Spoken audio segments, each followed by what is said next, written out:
Aujourd'hui, on va vous montrer comment retrouver votre compte Facebook piraté. Donc, il y a deux situations. Soit on a piraté votre compte et modifié votre mot de passe ou bien votre nom d'utilisateur. Dans ce cas, vous ne pourrez pas accéder à votre compte. Vous avez perdu votre compte complètement. Deuxièmement, on n'a absolument rien modifié sur les informations d'authentification, mais on a seulement publié des messages ou envoyé des publications ou envoyé des messages à vos amis, des messages que vous n'aimez pas envoyer du tout. Bon, je ne vais pas préciser quoi que le contenu pas, mais ça arrive de temps en temps. Dans tous les cas, on va montrer donc ce qu'il faut faire pour retrouver votre compte comme avant. Donc, premier cas, on va faire au cas où vous ne pourrez pas accéder à votre compte. Et là, il faut forcément le trouver. Soit, si vous passez à partir de votre ordinateur, vous allez tout simplement sur mot de passe oublié et suivre les instructions. Si vous utilisez votre smartphone, vous allez tout simplement lancer l'application et aller sur retrouver mon compte. Ou bien mot de passe oublié. Dans tous les cas, c'est la même chose. Donc, pour ici, on a retrouver votre compte. Vous cliquez sur retrouver votre compte. Voilà. Donc, pour ce cas, il y en a deux situations pour l'instant. L'autre, il y en a trois options. Retrouver à partir de votre numéro de téléphone ou bien retrouver à partir de l'adresse email ou même à partir de vos amis. Mais on va faire les deux cas les plus fréquents ou les deux cas les plus probables. Le troisième cas, c'est au cas où vous avez oublié toutes les informations presque. Ou bien au cas où il a modifié aussi l'adresse email et autres. Donc, on va faire ce cas d'abord. On peut faire donc, on peut trouver le compte donc, à partir de notre numéro de téléphone tout simplement. Là, vous allez remplir donc, le numéro de téléphone.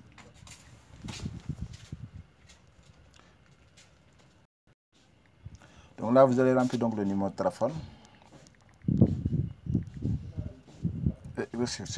Et attendre.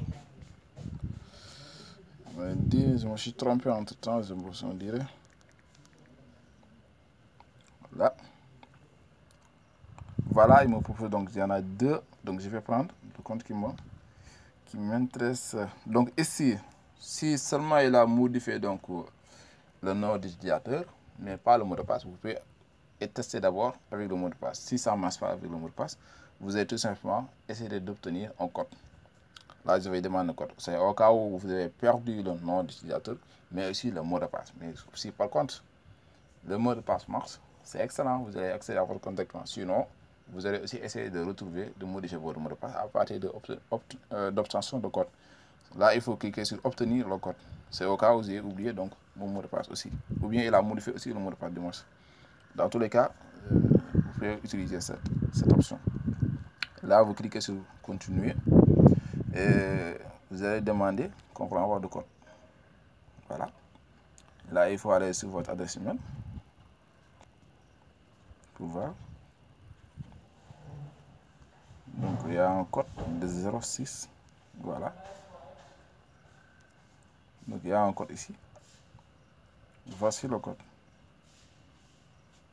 Il m'a dit ici, nous avons reçu une demande d'initialisation de votre mot de passe. Entrez le code.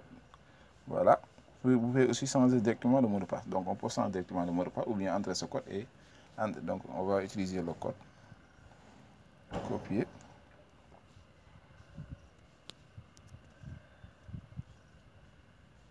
Coller. Voilà. Voilà, vous voyez. Donc, c'est bien. Et là, on peut se connecter. Et là, il faut entrer le nouveau mot de passe, changer le mot de passe et continuer. Voilà. Si vous faites ça, après vous allez résoudre le code. La même chose aussi si on n'avait pas donné donc de numéro de téléphone, là on va utiliser l'adresse email. C'est la même chose, vous allez tout simplement donner l'adresse email.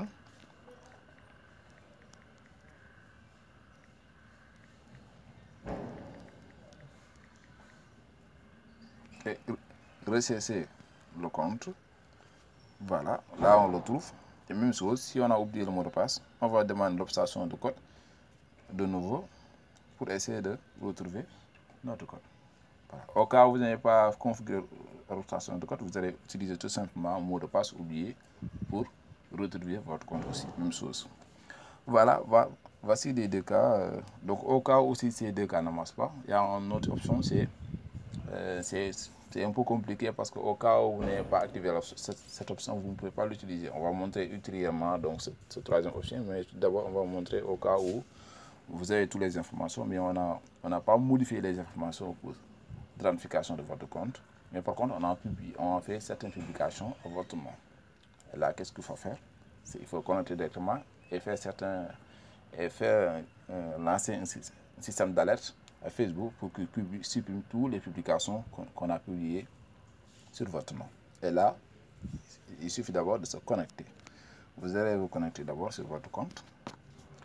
Ensuite, vous allez sur les paramètres. Donc, on est en train de me signaler que quelqu'un s'est introduit, etc. Donc, ça, c'est un système d'alerte. Et là, il faut aller sur paramètres et privé.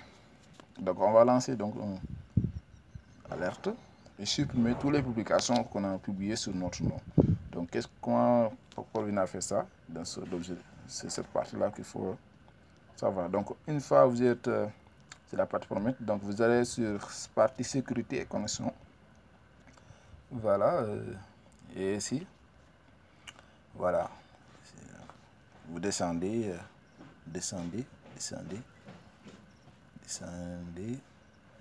Voilà, c'est cette troisième option qu'on disait tout à l'heure. Donc, on peut retrouver donc le compte à partir d'un numéro de téléphone. Ou bien, si ces trois ne marchent pas, si ces deux ne marchent pas, la troisième option, ce sera à partir de retrouver votre compte à partir de vos 2 ou 3 amis. Donc, c'est ici, comme je dis, choisir entre 3 et 5 amis contacts si vous ne pouvez plus accéder à votre compte. Si par contre vous n'avez pas choisi, vous ne pouvez pas utiliser la troisième option. Donc, pas de précaution, si vous n'avez pas encore fait ça, je vous conseille de le faire parce que ça peut arriver à tout moment. Voilà. Donc, on continue, c'est une petite parenthèse. Là, au cas où donc, on a fait des publications à votre nom, vous allez tout simplement aller sur si vous pensez que votre compte a été piraté. Et là, vous cliquez. Voilà, vous attendez que les choses chargent. Voilà. Donc ici, il faut bien lui essayer de voir de quelle situation vous vous trouvez. Donc j'ai trouvé une publication, message ou un événement que je n'ai pas créé. Si c'est ce cas-là, il faut choisir et cliquer sur continue. Voilà. Ou bien, quelqu'un d'autre s'est introduit sur mon compte sans ma permission. Si c'est ce cas-là aussi, il faut le choisir et faire continuer. Ou bien, je trouvais un compte qui utilise mon nom et mes photos. Même chose. Des gens peuvent voir des choses que je pensais être privées. Là aussi, vous choisissez et vous continuez les options. Mais, au cas où vous choisissez une de ces options, on va faire un test aussi pour voir est-ce que ce que vous disiez est vrai ou pas. Et là, vous cliquez sur continuer et Facebook va faire des tests pour voir est-ce que récemment toutes les publications que vous avez faites, est-ce que c'est vous ou bien une autre personne. Il m'a dit bonjour, portons votre compte. Il m'a dit démarrer. Je vais démarrer ça. Donc ils sont en train de faire un test pour voir les commentaires et tout ce que j'ai fait récemment. Il m'a dit que nous avons passé en revue l'activité de votre compte ces 2 dernières semaines. Nous n'avons rien remarqué d'inhabituel, mais pouvez-vous vérifier les changements intervenus entre ces 2 semaines? Voilà, parce qu'il n'y en a rien, de grave. Donc on n'avait pas piraté mon compte, c'est pourquoi il n'y a absolument rien comme remarque. Mais si par contre quelqu'un avait fait ces choses-là, donc ils allaient me demander est-ce qu'on a fait telle chose, est-ce que c'est vous qui avez fait telle chose et telle chose, etc. Donc terminé. Donc moi je vais terminer parce qu'on n'avait pas piraté mon compte. Mais par contre si quelqu'un a piraté ce compte, vous allez donc des remarques et vous allez suivre les instructions après. Voilà ce qu'il faut comprendre, c'était ça. Donc en résumé, pour retrouver votre compte, il y en a 2 situations. Si on a modifié les informations d'authentification, c'est-à-dire nom utilisateur ou bien mot de passe, là vous allez se retrouver votre compte ou bien mot de passe oublié. Vous cliquez sur mot de passe oublié. Avec mot de passe oublié, c'est un peu simple parce que vous n'aurez pas. Il faut que vous gardez en tête le nom d'utilisateur. Donc il faut aller directement se retrouver votre compte. Si vous utilisez votre smartphone, mais si par contre vous utilisez directement votre ordinateur, là vous allez tout simplement aller sur mot de passe oublié et faire la même chose que ce qu'on a expliqué tout à l'heure. Vous aurez 3 options. Les 2 premières options on l'a fait. La troisième option ça dépend parce qu'il faut l'activer en premier avant qu'on pirate votre compte, sinon ça ne marchera pas du tout. Troisième situation, c'est au cas où on a fait des publications sur votre nom ou autre. Là aussi, il y a des instructions à suivre. Il faut aller sur les paramètres, comme on l'a expliqué tout à l'heure, et choisir la situation qui correspond à la tienne. Voilà, c'est si vous pensez que votre compte est publié et piraté du moins. Et là, vous choisissez la situation qui convient, qui correspond à votre situation. Merci et à tout à l'heure. C'était l'objet de cette tutoriel pour vous montrer comment suivre votre compte, faire des systèmes et des alertes à Facebook, supprimer certaines publications à publier sur votre nom et autres. Merci beaucoup, c'était tout simplement ça. N'oubliez pas de s'abonner à notre chaîne YouTube, d'aimer et de partager maximum. Merci beaucoup.